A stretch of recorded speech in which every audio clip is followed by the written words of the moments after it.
बीच राष्ट्रवादी Congress party के national president में है। यहाँ ना कोई पॉलिटिकल इशू ज्यादा है, न किसी राज्य के ऊपर प्रतियोगी सिर्फ प्रोग्राम को मैडम को दे रहे हैं, उनके बाद में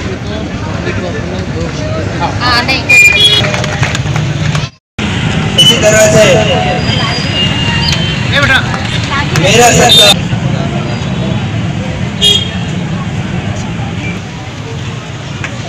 इसी तरह से मैडम मीनाबाई का सरकार शेरा करेंगे। महबूब भाई का सरकार करेंगे। ओबीसी के अध्यक्ष इसी तरह से शेख कहीम अहमद का वसीम भाई सरकार करेंगे।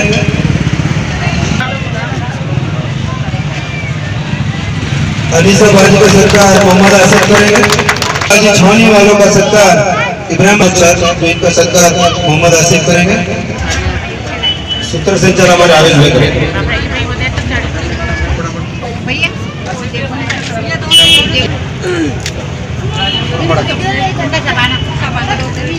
आसिफ भाई माजी मंत्री भी, लेकिन आज हम देख रहे हैं देश में जो सरकार चल रही है, संविधान विरोध चल रही है, हालात दिन ब दिन खराब होते चले जा रहे हैं। गरीब गरीब होता चला जा रहा है, अमीर अमीर होता चला जा रहा है। महंगाई आसमान छूते जा रही है। हम देख रहे हैं एक तरफ गवर्नमेंट बोलती है कि पेट्रोल का हमारे हाथ में जो है कंट्रोल नहीं है, और रात भर में से देखो 5 रुपये कम हो गए, ये कंट्रोल भी इनके हाथ में। ये सब संविधान के विरोध चल रहे हैं। संविधान में इनका जो मूवमेंट चल रहा बदलने का चल रहा। नेशनल बचाओ रैली का जो समारोह है, इस मंच से मैं ज्यादा नहीं कुछ कहूंगा, इतने कहूँ कि अपनी जिम्मेवारी समझकर हम भी वहां पर रहे। ये हम सबका हक है, संविधान है तो हमारा सबका हक है। अगर संविधान ही बदल जाएगा तो हम कहीं के लिए रहेंगे, इस बात को ध्यान में। संविधान बचाओ देश बचाओ 26 जनवरी को शुरू किया गया।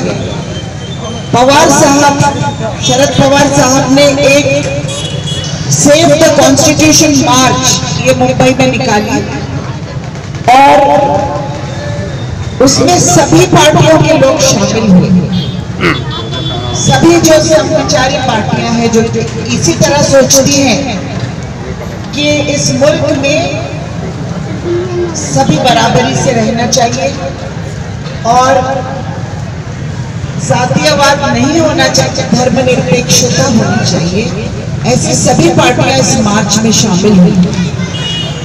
इस मार्च से पहले 4 जजेस, सुप्रीम कोर्ट के 4 जज, इन्होंने प्रेस कॉन्फ्रेंस ली, और प्रेस कॉन्फ्रेंस लेकर जो बिल्कुल सीनियर जजेस हैं, सीनियर मोस्ट, इन्होंने जनता के सामने ये बात कही कि आज हमारे दस्तूर हिंद को धोखा है, क्योंकि अब कानून में मदाखलत हो रही है, हम लोग सही फैसले नहीं दे पा रहे हैं, क्योंकि अगर गुनहगार बहुत बड़ा है तो केस फिक्सिंग हो रही है, और ऐसे जज के पास केस जा रहा है जो उस बड़े इंसान को मदद करेगा।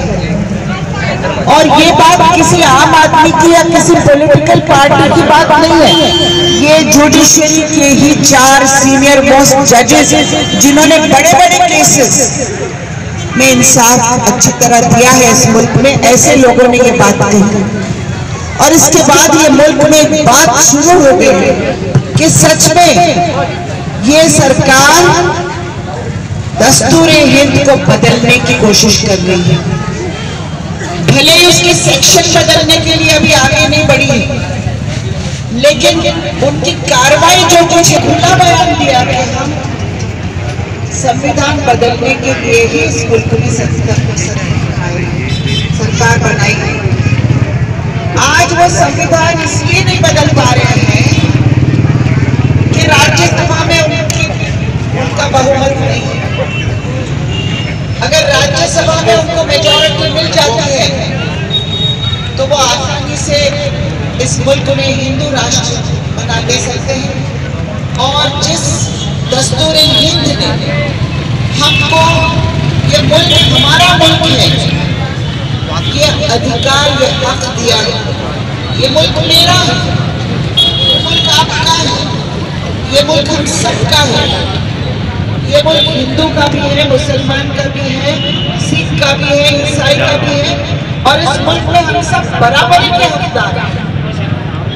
ये हक हमको अपना दस्तूर हिंद देता है, कायदा देता है, कानून देता है।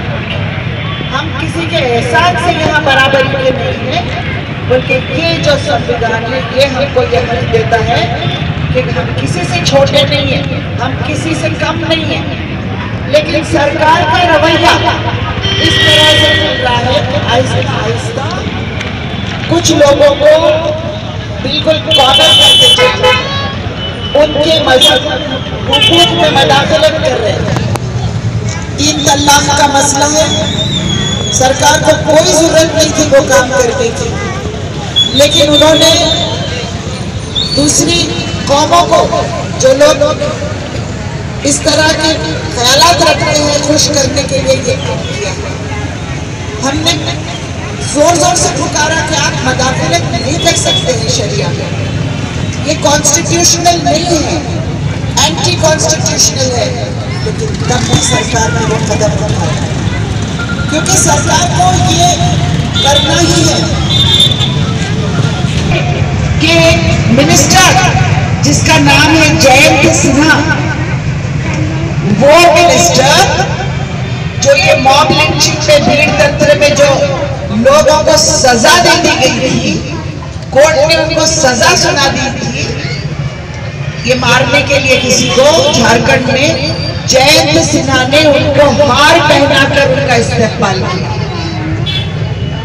ये यूनियन मिनिस्टर है, सरकार में है। ये दूसरे यूनियन मिनिस्टर हैं जो जेल में जाकर जो लोग कह सकते हैं। हमको इस सरकार को हटाना होगा।